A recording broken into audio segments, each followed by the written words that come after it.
এই ভালোবাসার কারণ হচ্ছে যে বাংলাদেশের রাজনীতিতে একটা বিরল ব্যক্তিত্ব, যিনি তার নীতির প্রশ্নে কখনো আপোষ করেননি এবং দেশের স্বাধীনতা সার্বভৌমত্বের প্রশ্নে কখনো আপোষ করেননি, এবং যিনি তার সমস্ত জীবনই গণতন্ত্রের প্রতিষ্ঠার জন্য সংগ্রাম লড়াই করেছেন, কারাভোগ করেছেন এবং শেষ দিন পর্যন্ত তিনি অসুস্থ ছিলেন, কিন্তু কখনো আপনার এই দেশ ছেড়ে চলে যাননি। এই যে দেশের প্রতি ভালোবাসা, মাটির প্রতি ভালোবাসা, মানুষের প্রতি ভালোবাসা, এটাই সমস্ত মানুষকে আলোড়িত করেছে এবং তার এই দেশের এই ক্রান্তি লগ্নে যখন তার অভিভাবকত্ব সবচেয়ে বেশি প্রয়োজন ছিল, সেই সময় তার চলে যাওয়ায় মানুষ সেই কারণেই সবচেয়ে মর্মাহত হয়েছে এবং তারা সেই কারণে দেশনেত্রীর নামাজে জানা যায় তার আত্মার মাগফিরাতের জন্য তারা সমবেত হয়েছে, চোখের পানি ফেলেছে এবং অত্যন্ত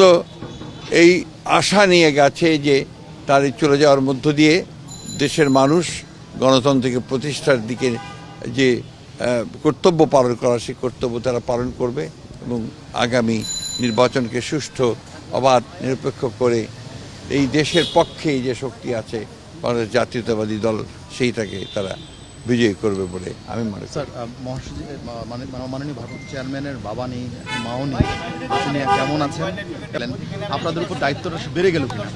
না, নিঃসন্দেহে আপনার দেশনেত্রী বেগম খালেদা জিয়া যে একটা অবস্থান তৈরি করে গেছেন এবং তার পুত্র আমাদের নেতা যারা তারেক রহমান সাহেব, এর যেমন একটা দায়িত্ব আছে, ঠিক একই সঙ্গে বিএনপির প্রতিটি নেতাকর্মীর দায়িত্ব রয়েছে যে বাংলাদেশি জাতীয়তাবাদের যে দর্শন শহীদ প্রেসিডেন্ট জিয়াউর রহমান সাহেব দিয়ে গেছেন, সেটা দেশনেত্রী এবং খালেদা জিয়া সেই পতাকা তুলে ধরেছিলেন ওপরে,